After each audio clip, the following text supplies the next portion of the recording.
The Yucatan Peninsula is home to a mix of ancient and modern cultures known as well for Mayan ruins as for beaches.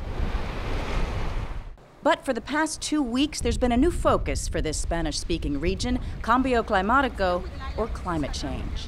What worries you the most about climate change in the Yucatan? Forest fires worry me a lot.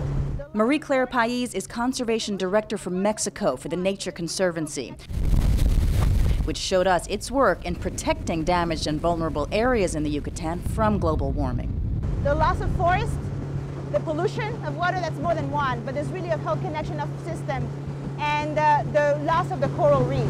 Many regions along the Yucatan Peninsula here in southeastern Mexico are considered among the most vulnerable in the world to climate change. Scientists say rising sea levels and stronger storms threaten many parts of the ecosystem, including the second biggest barrier reef in the world, the Mesoamerican reef, said to be deteriorating now because of warming waters. The reef is right here. You can see it where the waves are breaking. That's the reef. Okay. You have to look closely to see what Dr. Roberto Iglesias, a university research scientist here, is pointing out. The reef is visible on the surface only by those crashing waves far offshore. But underneath, a 700-mile home to hundreds of species of coral and fish, sea turtles, and more, said to be threatened by ocean acidification and rising temperatures. We will lose all the services that reefs provide for humanity, and I think that's unacceptable. Along with supporting marine life, the reef acts as a barrier for the coast to storms and supports tourism, which sustains coastal nations. It provides the livelihood for a population in excess of 400 million worldwide. And of course, because it's probably one of the most beautiful ecosystems that you can find in the planet.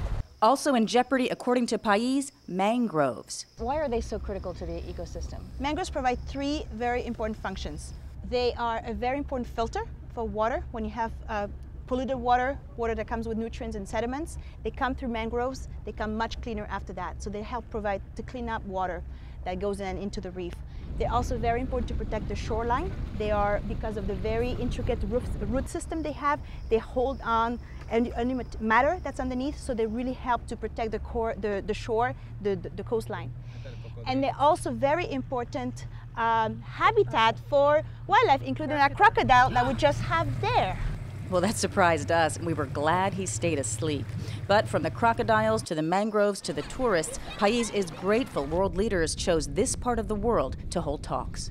It is fabulous. We could have never thought about a better time and place for really raising and bringing to the attention of the world about this magnificent place. Beautiful beaches, incredible coral reef, but they are at risk.